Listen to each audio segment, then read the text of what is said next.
Jooksupolka saade D-tuuris.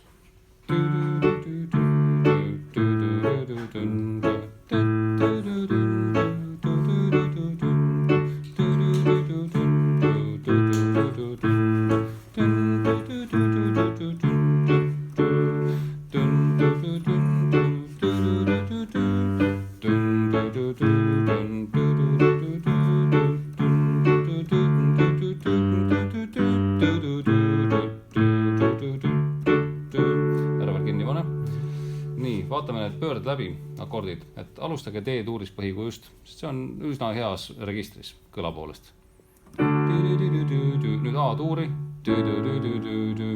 Kuna teil oli natukene sõrmedega segadust, siis minu soovitus on see, et pange alati pöial selle alumise heli peale ja väike sõrm ülemise heli peale. Mis tahes kolmkõlaselt te mängite ja näiteks selle A-tuuri pöörde peale tuleb teil pöial siia mustale klahvileks.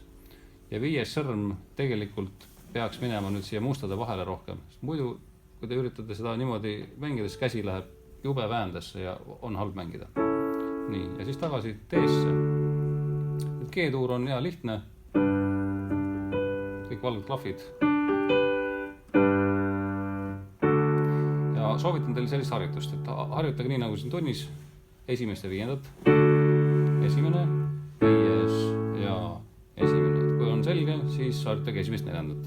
Esimene, neljas ja esimene. Lihtsalt see vahetus jääks nagu käppa. Ja kolmandaks harjutage viienda ja neljanda mängimist. Ehk siis G-tuur ja D-tuur. Sellised harjutusi sinna juurde.